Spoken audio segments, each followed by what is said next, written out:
Saudara-saudari yang terkasih, pada kesempatan ini kita akan merenungkan firman Tuhan. Sebelum kita merenungkan firman Tuhan, marilah kita awali dengan doa pembuka. Dalam nama Bapa dan Putra dan Roh Kudus. Amin.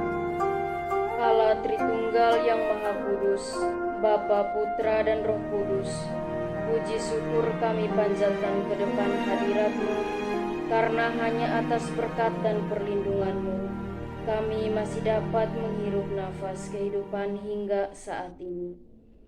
Pada kesempatan ini, kami akan merenungkan firman Tuhan. Semoga firman Tuhan yang akan kami dengar dapat menjadi petunjuk bagi kehidupan kami sehari-hari.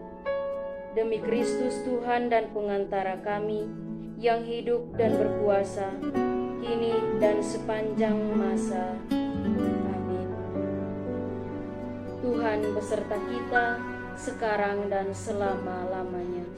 Inilah Injil Yesus Kristus menurut Markus. Dimuliakanlah Tuhan. Sesudah Yesus menyeberang lagi dengan perahu, orang banyak berbondong-bondong datang, lalu mengerumuni Dia. Sedang Ia berada di tepi danau, datanglah seorang kepala rumah ibadat yang bernama Yairus. Ketika ia melihat Yesus, tersungkurlah ia di depan kakinya dan memohon dengan sangat kepadanya, "Anakku perempuan sedang sakit, hampir mati. Datanglah kiranya dan letakkanlah tanganmu atasnya, supaya ia selamat dan tetap hidup." Orang banyak berbondong-bondong mengikuti Dia dan berdesak-desakan di dekatnya. Adalah di situ seorang perempuan yang sudah 12 tahun lamanya menderita pendarahan. Ia telah berulang-ulang diobati oleh berbagai tabib, sehingga telah dihabiskannya semua yang ada padanya. Namun sama sekali tidak ada faedahnya, malah sebaliknya keadaannya makin memburuk. Dia sudah mendengar berita tentang Yesus, maka di tengah-tengah orang banyak itu, ia mendekati Yesus dari belakang dan menjamah jubahnya. Sebab katanya, "Asal kujamah saja jubahnya, aku akan sembuh." Seketika itu juga berhentilah pendarahannya, dan ia merasa bahwa badannya sudah sembuh dari penyakit. Pada ketika itu juga Yesus mengetahui bahwa ada tenaga yang keluar dari dirinya. Lalu ia berpaling di tengah orang banyak dan bertanya, "Siapa yang menjamah jubahku?" Murid-muridnya menjawab, "Engkau melihat bagaimana orang-orang ini berdesak-desakan dekatmu, dan engkau bertanya, 'Siapa yang menjamah aku?'" Lalu ia memandang sekelilingnya untuk melihat yang telah melakukan hal. Perempuan itu yang menjadi takut dan gemetar ketika mengetahui apa yang telah terjadi atas dirinya, tampil dan tersungkur di depan Yesus, dan dengan tulus memberitahukan segala sesuatu kepadanya. Maka katanya kepada perempuan itu, "Hai anakku, imanmu telah menyelamatkan engkau. Pergilah dengan selamat dan sembuhlah dari penyakitmu." Ketika Yesus masih berbicara, datanglah orang dari keluarga kepala rumah ibadat itu dan berkata, "Anakmu sudah mati. Apa perlunya lagi engkau menyusah-nyusahkan guru?" Tetapi Yesus tidak menghiraukan perkataan mereka dan berkata kepada kepala rumah ibadat, Jangan takut, percaya saja."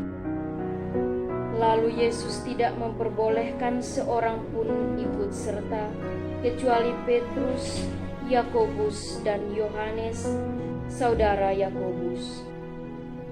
Mereka tiba di rumah kepala rumah ibadat, dan di sana dilihatnya orang-orang ribut, menangis, dan meratap dengan suara nyaring. Sesudah ia masuk, ia berkata kepada orang-orang itu, "Mengapa kamu ribut dan menangis? Anak ini tidak mati, tetapi tidur." Tetapi mereka menertawakan dia. Maka diusirnya semua orang itu, lalu dibawahnya ayah dan ibu anak itu, dan mereka yang bersama-sama dengan dia, masuk ke kamar anak itu. Lalu dipegangnya tangan anak itu, katanya, "Talitaku," yang berarti, "Hai anak, aku berkata kepadamu, bangunlah." Seketika itu juga anak itu bangkit berdiri dan berjalan, sebab umurnya sudah 12 tahun. Semua orang yang hadir sangat takjub. Dengan sangat ia berpesan kepada mereka, supaya jangan seorang pun mengetahui hal itu. Lalu ia menyuruh mereka memberi anak itu makan. Demikianlah sabda Tuhan. Terpujilah Kristus. Saudara-saudari yang terkasih, tema permenungan saya pada hari ini adalah percayalah. Saudara-saudari yang terkasih dalam Kristus Tuhan, Injil yang baru saja kita dengarkan mengisahkan tentang seorang perempuan berumur 12 tahun yang menderita sakit pendarahan, dan ia pun berulang-ulang kali diobati oleh berbagai tabib, sehingga segala sesuatu yang ia miliki harus habis untuk biaya pengobatannya. Namun semua perjuangan yang ia lakukan sia-sia atau tidak ada faedahnya. Malah sebaliknya, makin memburuk keadaannya. Dan ketika ia mendengar berita-berita tentang Yesus, maka di tengah-tengah banyak orang itu, ia mendekati Yesus dari belakang dan menjamah jubahnya. Sebab katanya, asal ku